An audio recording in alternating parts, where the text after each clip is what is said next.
چونکہ اگلا جمعہ آنے سے پہلے رمضان المبارک کی آمد بھی ہے، الحمدللہ برکتوں والا اور سارے مہینوں کا سردار مہینہ۔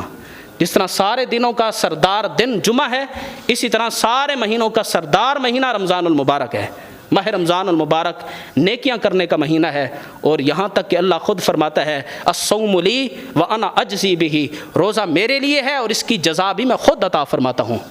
نبی کریم علیہ الصلاۃ والسلام ماہ رمضان آنے سے پہلے رمضان المبارک کا استقبال کیا کرتے تھے۔ ماہ رجب کے اندر حضور علیہ الصلاۃ والسلام دعا مانگنا شروع فرما دیا کرتے تھے، یا اللہ رجب بھی آ گیا، اللہم بارک لنا فی رجب و شعبان وبلغنا الی رمضان،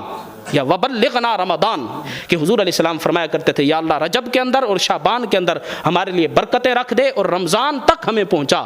یعنی یہاں تک یا اللہ زندہ رہے تو تھوڑی زندگی اور بڑھا دے، آگے برکتوں والا مہینہ آنے والا ہے تاکہ ہم ماہ رمضان کی سعادتیں حاصل کر سکیں۔ تو رمضان المبارک سے پہلے ماہ رمضان کا استقبال کرنا، استقبال سے مراد یہ نہیں ہے کہ جس طرح انسان کا استقبال کرتے ہیں اس کو کوئی کھانا شانا کھلانا ہے، استقبال یہ ہے کہ رمضان المبارک آنے سے پہلے جو آپ کی مصروفیات ہیں ان سے آپ تھوڑا سا خالی ہو جائیں، جو کام آپ نے کرنے ہیں، اور ماہ رمضان کا آخری عشرہ ہوتا ہے برکت والا، اور لوگ اس کے اندر عید کی شاپنگ کر رہے ہوتے ہیں اور گناہوں کے اندر ملوث ہوتے ہیں، اور بڑی رحمتوں کا عشرہ ہوتا ہے اور برکتوں کا عشرہ ہوتا ہے، تو رمضان المبارک سے پہلے کر لیں تو اس میں کیا دقت ہے؟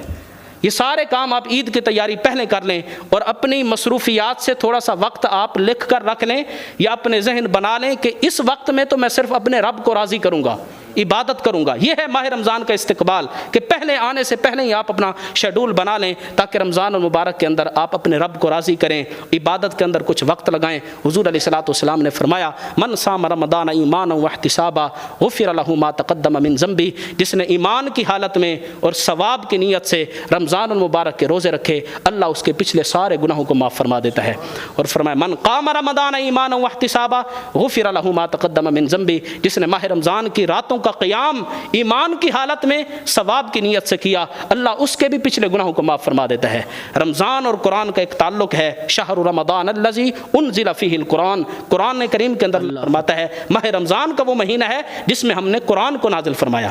تو قرآن سننا نماز تراویح کی صورت کے اندر، اس کو بھی آپ اپنا معمول بنائیں، مساجد کو آباد کریں، مساجد کے اندر آئیں، اور بالخصوص نماز تراویح کے اندر حاضری ہونی چاہیے تاکہ رات کا قیام ہمارے گناہوں کی بخشش کا سبب بن